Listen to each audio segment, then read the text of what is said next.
ሰዓታችን ለመጠቀም ነው። አጠር አድርገው በእውነት ገና ሳይጀምሩ የጨረሱብን አይደለም።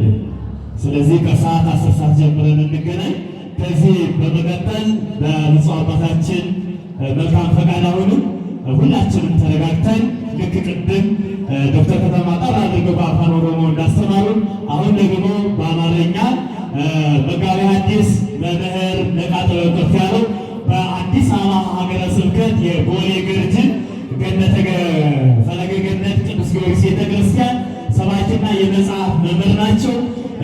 ወደ እሳቸው ወስዳችኋለሁ። በስመ አብ ወወልድ ወመንፈስ ቅዱስ አሐዱ አምላክ አሜን። ብፁዕ አባታችን ብፁዕ አቡነ እስጢፋኖስ የጅማና አካባቢው እንዲሁም የሰሜን ጎንደር ሀገረ ስብከት ሊቀ ጳጳስ የቅዱስ ሲኖዶስ አባል፣ ክቡር መላከ ሰላም መምህር ተስፋ ሚካኤል አሰፋ የጅማ ሀገረ ስብከት ዋና ስራ አስኪያጅ፣ ክቡራን የሀገረ ስብከቱና የወረዳ ቤተ ክህነት ልዩ ልዩ የመምሪያ ኃላፊዎች፣ ክቡራን የአድባራትና የገዳማት አስተዳዳሪዎች፣ ክቡራን ያሬዳውያን ሊቃውንተ ቤተ ክርስቲያን፣ ክቡራን አባቶች መነኮሳትና ቀሳውስት፣ ክቡራን ወንድሞች ዲያቆናት፣ ክቡራን ዘማሪያን፣ ክቡራን የሰንበት ትምህርት ቤት መዘምራን፣ ክቡራን የእግዚአብሔር ልጆች አባቶች፣ እናቶች፣ ወንድሞችና እህቶች እንዲሁም ሕፃናት ሁላችሁም በኃያሉ በልዑል እግዚአብሔር ስም እንደምን አደራችሁ? እንደምን አረፈዳችሁ? እንኳን ለእመቤታችን ለቅድስት ድንግል ማርያም ዓመታዊ በዓል አደረሳችሁ። ወልላችሁ እግዚአብሔር አመስግኑ። የእግዚአብሔር መንግሥት ከእናንተ ትወሰዳለች። የማቴዎስ ወንጌል ምዕራፍ 21 ቁጥር 43 ላይ የሚገኝ ቃል ነው። ቅዳሴ ላይ የተነበበ ወንጌል ነው። የማቴዎስ ወንጌል ምዕራፍ 21 ከቁጥር 42 ጀምሮ እስከ ፍጻሜ ድረስ ለዛሬ ለዕለቱ እንዲነበብ የታዘዘ ወንጌል ነው።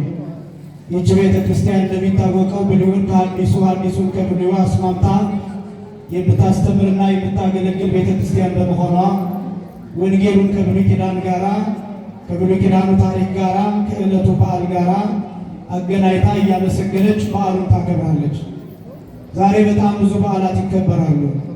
የመጀመሪያው የታቦት በዓል ይከበራል። ሁለተኛ የእመቤታችን የቅድስት ድንግል ማርያም በዓል ይከበራል። ሶስተኛ የሙሴ በዓል ይከበራል። አራተኛ የነቢዩ ዕዝራ በዓል ይከበራል። አምስተኛ የነቢዩ ዘካርያስ በዓል ይከበራል። እነዚህ ሙሴ፣ ዘካርያስና ዕዝራ በዓላቸው የሚከበርበት ምክንያት አስቀድመው ስለ እመቤታችን ስለ ቅድስት ድንግል ማርያም በራእይና በሕልም ያዩ ትንቢት የተናገሩ ሱባኤ የቆጠሩ በመሆናቸው በዓላቸው አብሮ ይታሰባል። የሊቅ ሊቃውንቱ በመህሌታቸው ሙሴን ርያ አገር ቅድስት እያሉ ስለተቀደሰችው ከተማ ስለ እመቤታችን ዕዝራ ያየውን ራእይ እያነሱ እንዲሁም ደግሞ ሙሴ የተመለከተውን ከተማ እያዩ በመንፈስ ቅዱስ እየተቃኙ ሲያመሰግኑ አድረዋል።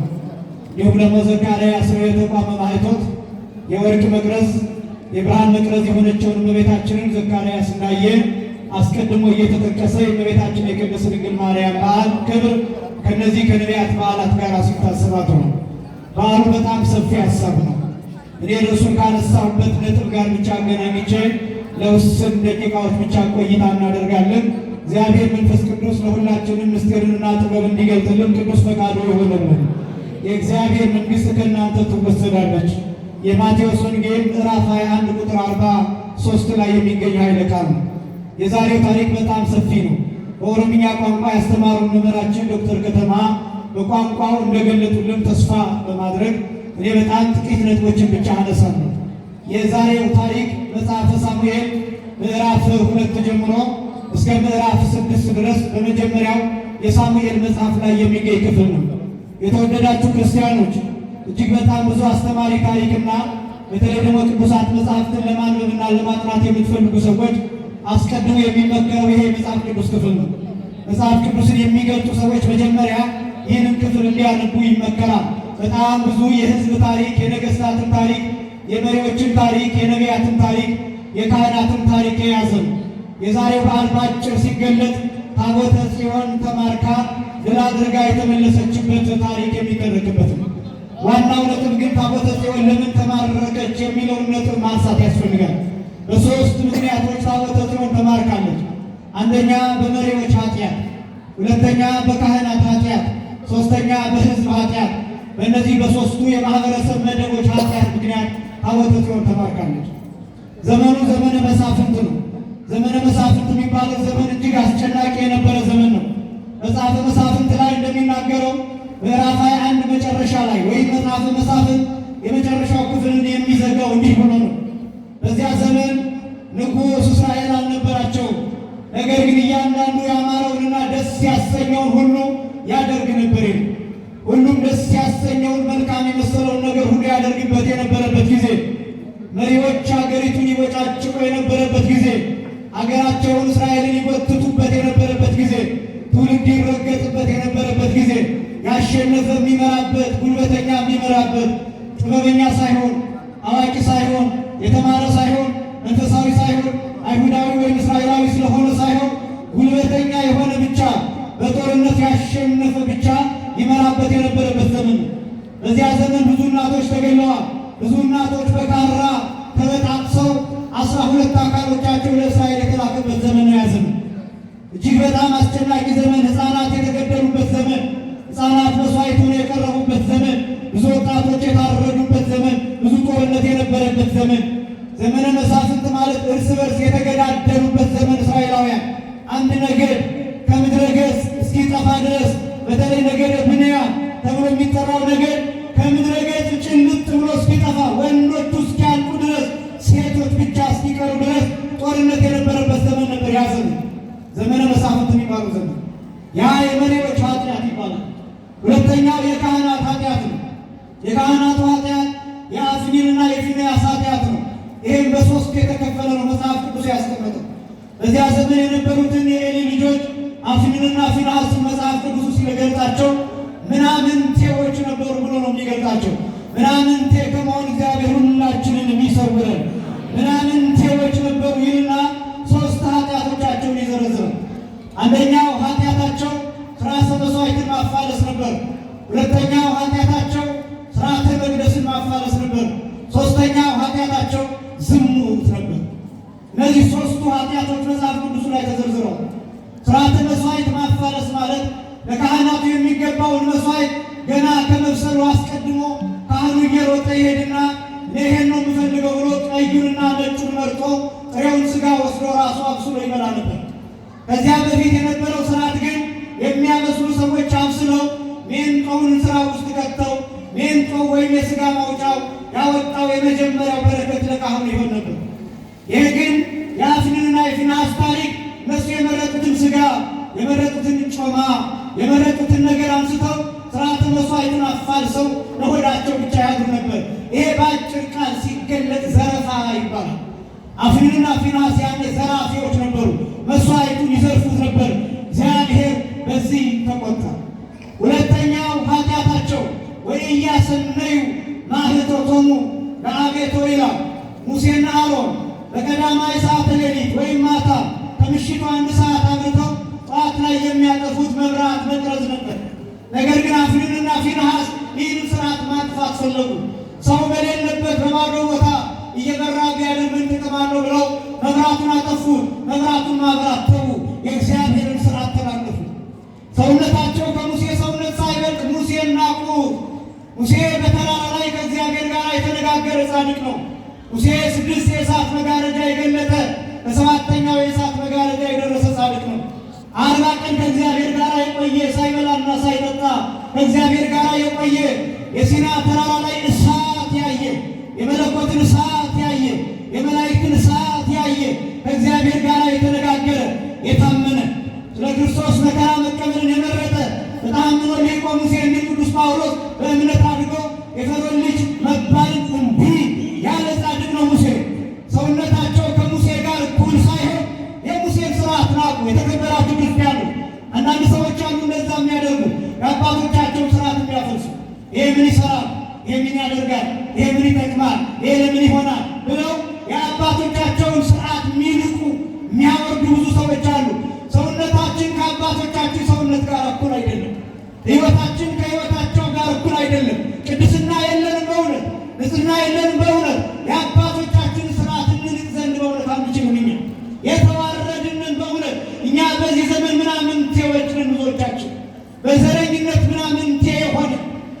በትዕቢት ምናምንቴ የሆነ ባለማመን ምናምንቴ የሆነ በክህደት ምናምንቴ የሆነ በጥርጣሬ ምናምንቴ የሆነ አገልግሎቱን እንደ ስራ የቆጠርነው ለዓለማዊ ነገር ያደረግነው እነዛም ሆኖ በዘረኝነት የተከፋፈልን በትዕቢት የምናገለግል ልብሳችንን አፍንጫችን ላይ አድርገን ወረቡ ላይ የምንቀልድ ቅዳሴው ላይ የምንቀልድ በእውነት ምናምንቴዎች ነን። እንዲህ የምናደርግታለን።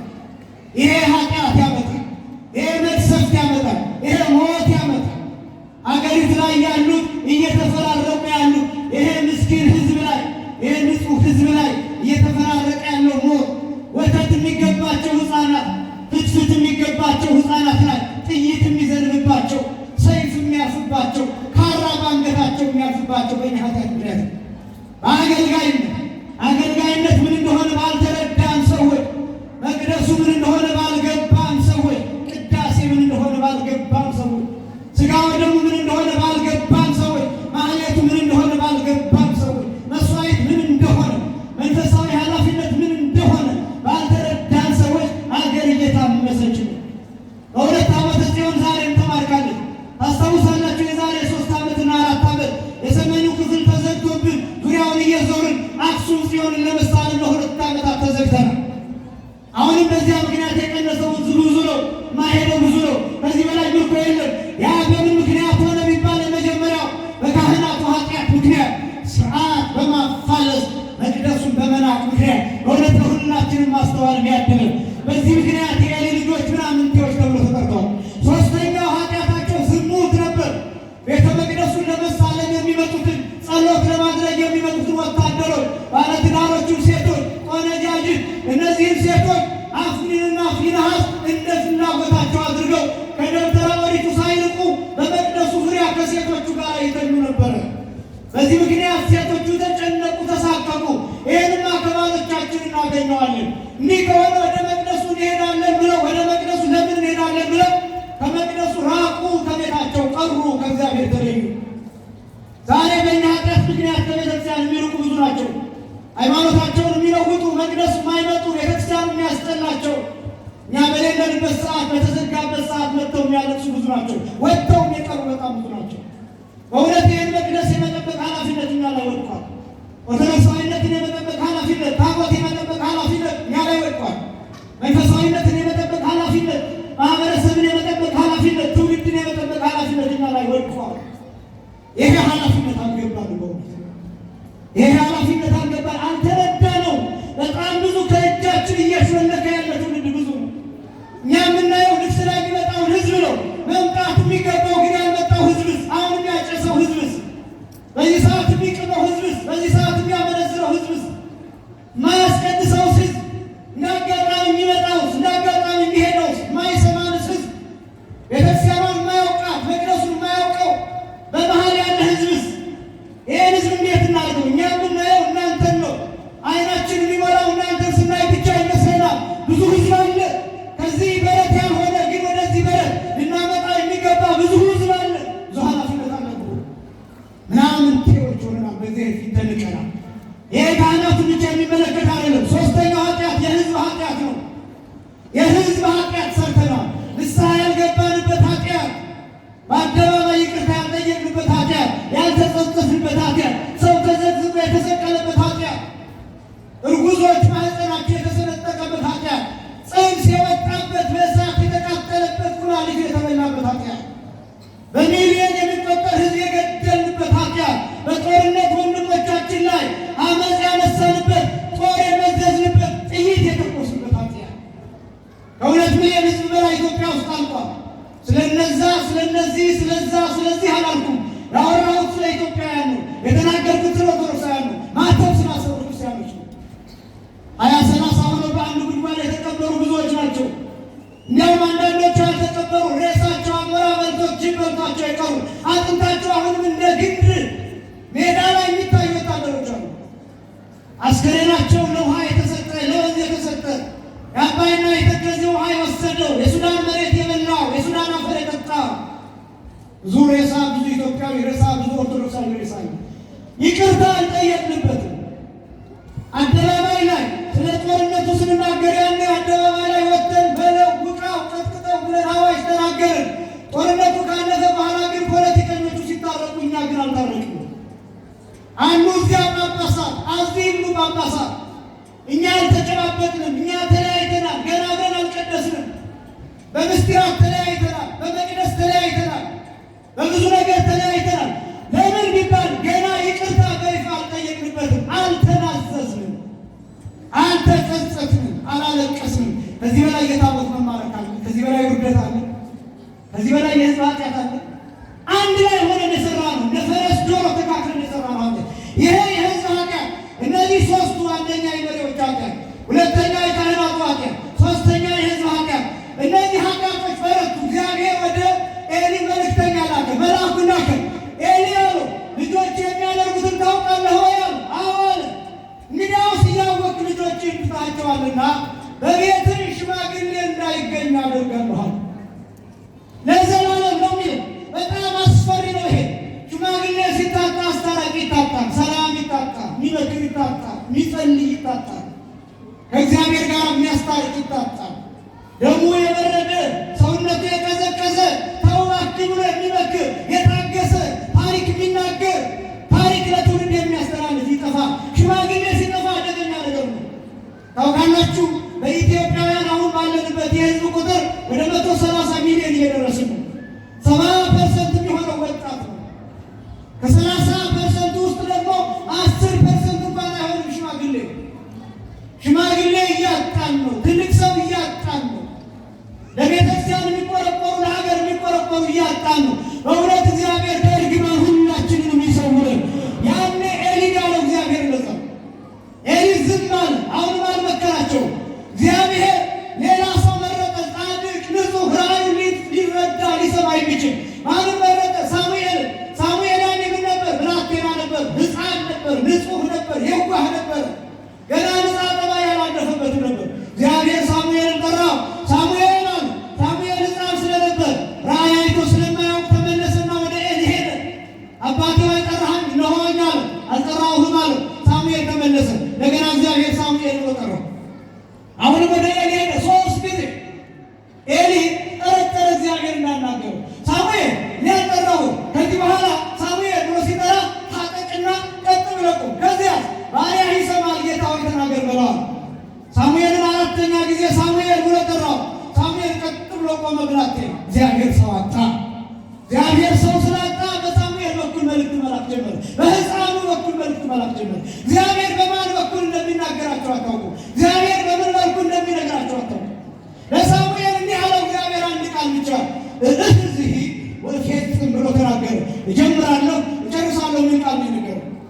እጀምራለሁ ያለው በታቦተ ጽዮን መማረክ እና አፊን በእነ ፊንሐስ መሞት መጨረስ። እጀምራለሁ እጨርሳለሁ እና አፊን በእነ ፊንሐስ ሞት፣ ከዛ በኤሊ ሞት፣ ከዛ በታቦተ ጽዮን መማረክ። በእነዚህ ነገሮች እጀምራለሁ እጨርሳለሁ፣ ማታ እመጣለሁ ብሎ ነገረው ለሳሙኤል። ሳሙኤል ለኤሊ ነገረው። ኤሊ እግዚአብሔር የወደደውን ያድርግ ብሎ ሰማል። ከፍልስጤማውያን ጋር ጦርነት ተነሳ። እስራኤላውያን በጦርነት ጀግኖች ናቸው፣ ንቦች ናቸው፣ ኃያላን ናቸው። ጦርነት ጀመሩ ከፍልስጤማውያን ጋር። ያን ቀን ግን አልቀናቸው። በአንድ ቀን 4000 እስራኤላውያን ወደቁ። 4000 እስራኤላውያን። ከዚያስ ዛሬ ምንድነው በፍልስጤማውያን የተሸነፍነው? ምክንያቱ ምንድነው? ታቦቲቱን እናምጣ፣ ካህናቱ ታቦቱን ተሸክመው ወደ ጦር ሜዳ ይምጡ ተባለ። ልክ ነው። ለታቦቲቱ ይመካሉ፣ ግን ታቦቲቱን አልጠበቋትም።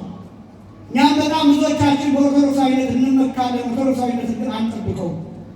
በእመቤታችን እንመካለን፣ በእውነት ግን እንደሚገባ ያለ ሕይወት የለንም። በቤተክርስቲያን እንመካለን፣ ለቤተክርስቲያን ግን የሚገባ ሕይወት ብዙዎቻችን የለንም። ይመናል። ትምክህት አያድንም፣ ትምክህት አያጸድቅም፣ ትምክህት የዘላለም ሕይወት አይሆንም። በትምክህት ፈሪሳውያን፣ አይሁዳውያን፣ እስራኤላውያን፣ ሰዱቃውያን ይበልጣሉ። ትምክህት አያድንም። እስራኤላውያን በታቦቲቱ ይመካሉ፣ ታቦቲቱን እንደሚገባ አልጠበቋል። በማግስቱ አፍኒንና ፊንሐስ ታቦቲቱን ተሸክመው ወደ ጦር ሜዳ መጡ። የሚያሳዝነው ታቦቲቱ ወደ ጦር ሜዳ ስትገባ እልልታ፣ ብዙ ድምፅ ተሰማ። ግን ኢሎፍላውያን ይህንን ድምፅ ሰምተው ምንድን ነው ብለው ጠየቁ። እስራኤላውያን አምላካችን ወደ ሜዳ ጠርቶ ሞትሯል። በጣም የሚገርመው ከእስራኤላውያን ይልቅ ኢሎፍላውያን ታቦቲቱን አከበሯል። አሁን ከእስራኤላውያን አምላክ እጅ የሚያድነን ማን ነው ብለው ተጨነቁ። እስራኤልን እያለ ነው፣ እነዚያ እየተጨነቁ ነው። ከዚያስ ጦርነቱ ተጀመረ። የመጀመሪያው ጦር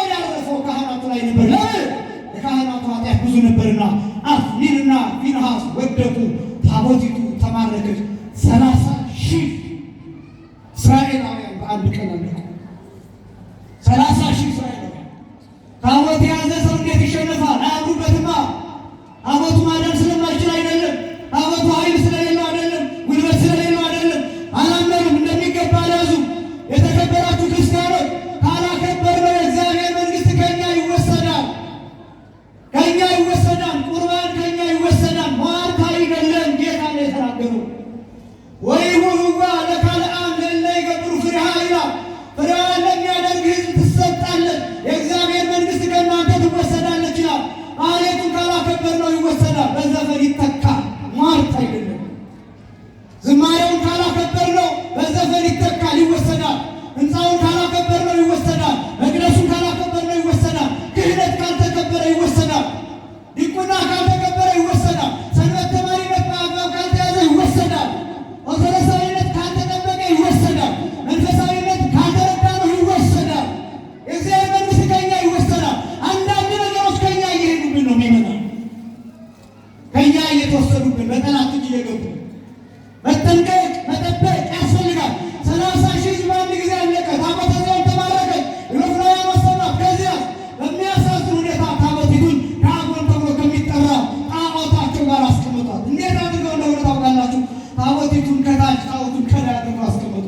በማግስቱ ሄደው ሲያዩ ጣዖቱ በግንባሩ ተነስቶ ለታቦቱ ሰግዶ አገኙ። ክብርና ምስጋና ለአምላካችን።